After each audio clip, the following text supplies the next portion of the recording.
University, wrote an essay entitled, How to Be a Jewish Mother When Your Children Call You Daddy. She wondered, was I seen as a Jewish mother or as a man whose taste in clothes made him a very bad father? It was impossible to know. Had my family dynamics been different, growing from a Jewish father into a Jewish mother would have been part of my gender transition. But my children see me as a man, and my Jewish community struggles to recognize me as their parent. On what basis can I claim to be a Jewish mother? For me, that identity is still out of reach. This is obviously an extreme manifestation of the gender questions that underlie the reworking of the Jewish mother trope.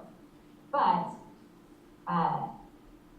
even in more traditional families, such as that of observant mother for Maya Bernstein, the contemporary Jewish mother role includes an extended range of functions encompassing domestic tasks, professional ambitions, creative aspirations, and the roles of both traditional Jewish women and men, as she frames them: cooking, challah baking, hosting, and volunteering, as well as studying and teaching Jewish texts, leading services, and chanting from the Torah.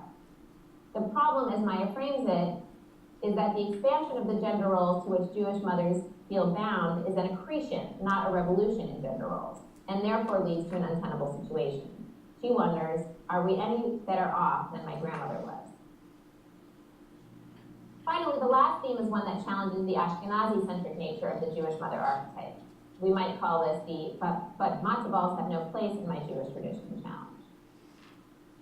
Given that the Jewish mother stereotype emerged as Jewish men were entering mainstream middle-class public life and sought to project their own despised ethnic traits onto women, the stereotype should necessarily change in the context of 21st century America, in which ethnic identity has a certain cachet, especially for some white people who feel deracinated. The state of Israel, too, has drawn Jewish attention to the multicultural makeup of its people. Dahlia Lithwick, again, writes, the problem with the mid-century American stereotype of the Jewish mother is that it skips over entire continents, myriad languages, skin colors, eye colors, songs. It skips over spices and sweets. It skips over Ladino and Arabic and Spanish and French and flawless British convent school English. It skips over fezzes and scarves and tiffin carriers and eyes lined with kohl and armfuls of plankton bracelets. It skips over the Sephardic Jewish mother. Growing up in the 70s and 80s, I never recognized my own mother in the great, proud-chested, overbearing, gefilte fish-wielding caricatures. For me, being a half-Mizrahi Jewish mother in 21st century America has meant reaching back into receding memories. It means straddling cultures that don't easily fit together.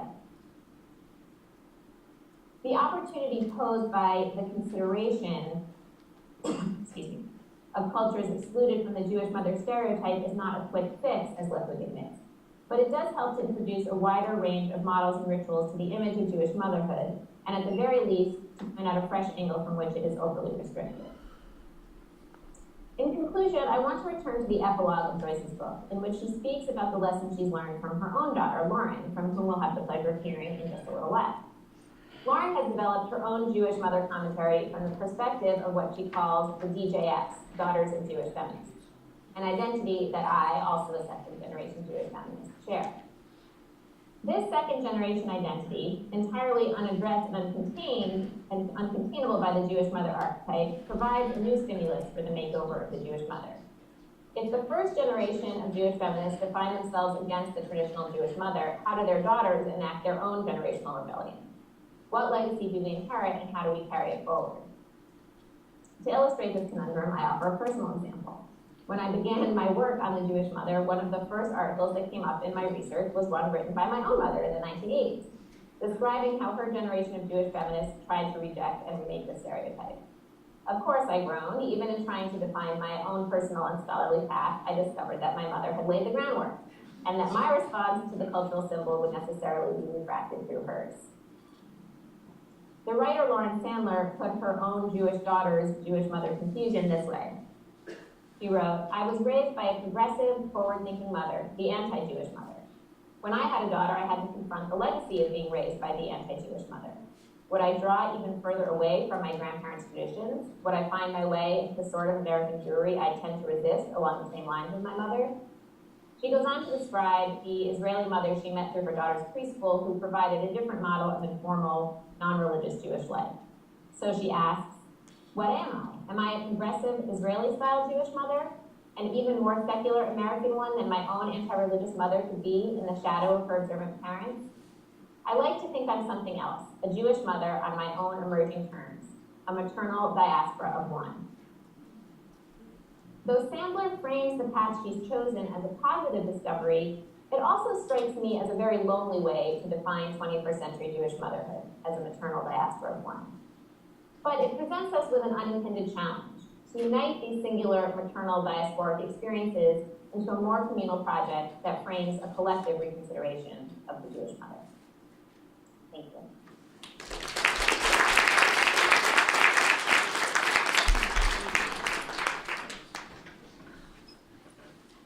Thank you, Judith. We have a little time for questions now, so if there are questions from the audience, we'd like to hear them.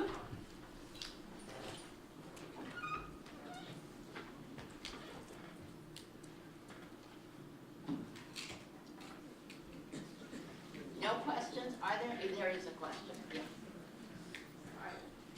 How do you see yourself as rebelling against your mother? Are you asking the panelists? Do you see yourself? Are you asking me in particular?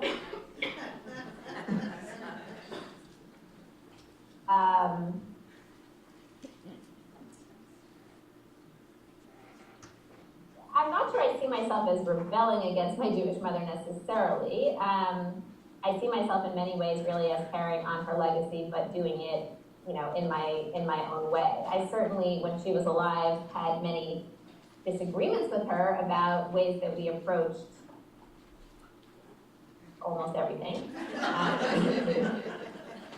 Not that those differences would have been probably noticed by anybody other than the two of us, but I think there are always little differences in style that are particularly noticed by mothers and daughters that others might not be aware of.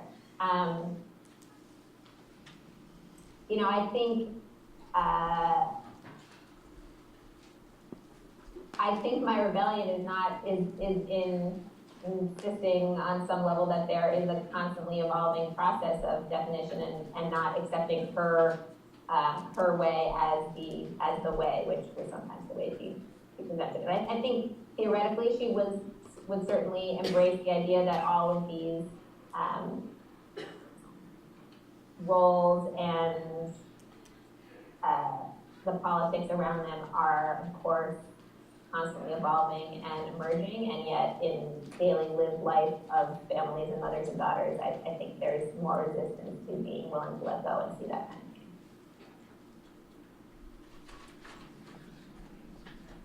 Do either of you want to try answering that question?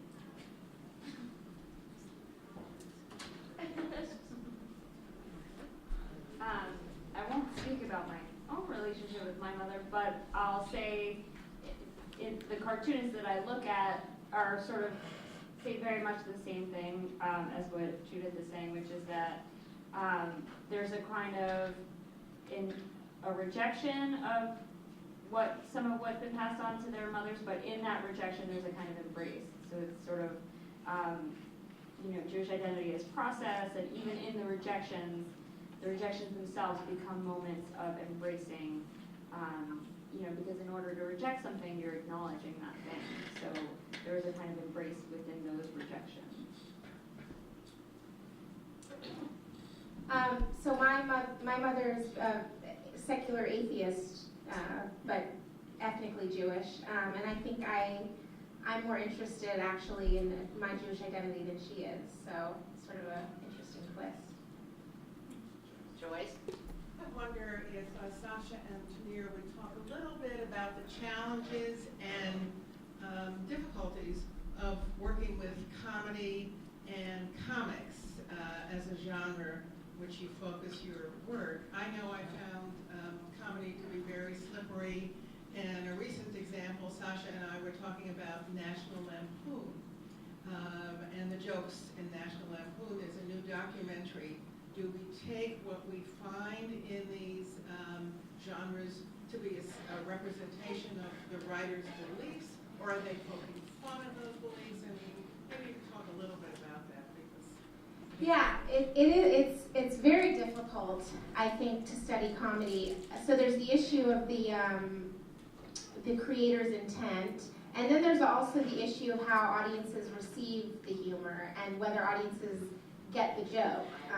My project looks not only at visual or print comedy or humor, but also television and performance. And I think you can't be in everyone's head and figure out how a given joke is received.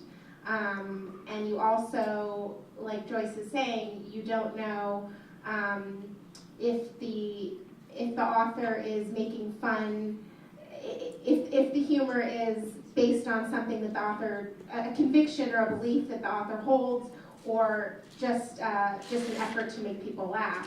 So it is really difficult, and you can analyze the content, as long as you want, but there's some sort of unknowable element to it that it's just sort of speculation at a certain point, unless you do have access to actually interview the original author, which is really helpful when you do have that. But when you don't, you just have to use your best judgment, I guess.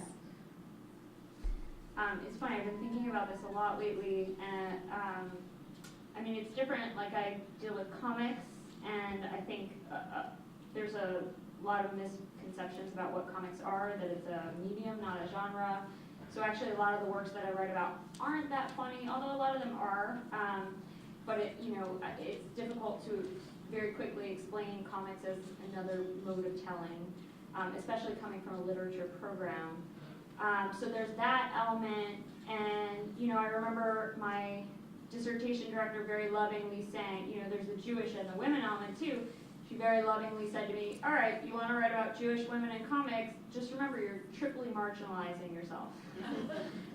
And in many ways also, for me there's also the added, I come from a literature background, I never studied Jewish studies, I find myself in all of these settings of Jewish studies. I grew up with a Jewish background, which I rejected many years ago, and then came back to via my research. But there's this sense of being too Jewish for English departments and then not Jewish enough for Jewish studies departments. So there's a lot of navigating that has to happen. There's a question from the floor up there. So I've been thinking about the things that have been said over the last 2 days, and I want to go back to the first session at the conference, which was about feminist biography. And I guess this question is directed towards Judith. We didn't have the benefit of hearing those papers, but one of the things that was said as they talked about feminist biography was, and the change that needs to take place, or that may need to take place as we do feminist biography now, was how do we tell stories when men and women's lives are so much more alike than they were in that first generation of feminist biographies.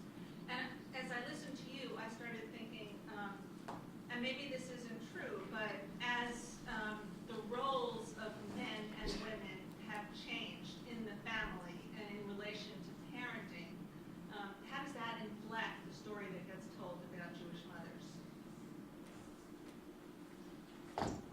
Yeah, it's something that I struggled with in my work. The place where I feel it most acutely, and it's probably just because of the interest that brings me to the work that I'm doing, is that the thread of feminism and kind of attention to gender gets a little bit lost for some people, I think, in thinking about the relationship between Jewish identity and parenthood, even though there are so many ways in which it is so obviously still shaped and informed by gender assumptions. But there is a sort of, as much as the conversations about motherhood are still very much seen as conversations about motherhood in ways that I think are often kind of detrimental, in that they make these questions around parenthood and work-life balance and all those things seem like those are women's issues and women's problems to solve as opposed to social issues. At the same time, there is this way in which I think it's easier for women who are living lives that are egalitarian in ways that they maybe hadn't been a generation or two before to be less sensitive to some of those differences that are called out more starkly in things like the pieces that Sasha shared, where there's kind of this very clear lack of equality on the home front. So, I think that sometimes it's about bringing the language of feminism and the analytic categories of feminist analysis back into the conversation when there's a resistance to seeing that there by some people. That's a piece of it. I don't know if that really answers your question, but that's one of the places where I feel that. On the other hand, I think some of it is just, and maybe this is part of a changing way of telling stories as well, is that there will need to be more fully integrated biography that may take into account a broader range of sources or texture of life experience in telling those stories, so that they are less about one individual story and more about taking it in a larger framework. Hi, Jillian Powers, Brandeis, American Studies. So I'm sorry if this question has been asked already. I had to go get something to eat because the voice of my Jewish mother was in my head while you were talking. So if this was asked, I apologize. But so I keep on hearing the ghost of the Jewish mother. So as we walk towards, and Judith, the voices you shared, they were reflecting on their motherhood based on their experiences with their mother. So I guess my question is for Sasha and Judith. What about the Jewish mother now who doesn't have a Jewish mother role model? How is that coming through, and how is the cultural history of the Jewish mother read through a woman who doesn't have a Jewish mother to relate to? Yeah, I definitely have encountered that in my work, and it's actually a really interesting piece. I mean, I think one of the places where I have found it is that most of the non-Jewish mothers who are acting as the Jewish mothers within their families have Jewish mothers-in-law. So there is that role where they're seeking that relationship. But I think that is in some ways where the image of the Jewish mother takes on a certain kind of power and relevance that it might not as much for somebody who has their own Jewish mother, because if you have your own Jewish mother, you can say, okay, there is this very outdated image of the Jewish mother, and I see these aspects of it in my own experience, or these aspects seem totally, I have a different frame of reference to draw on. For women who don't have their own Jewish mother, and they may fill that role somewhat through their mother-in-law, but they're also drawing on other kinds of cultural references and comparing themselves and thinking, which of these pieces am I supposed to take on, which of these things do I feel very different from, and may not necessarily realize that there are plenty of women who were born Jewish who may also feel as much distance from those images and feel that they're not relevant.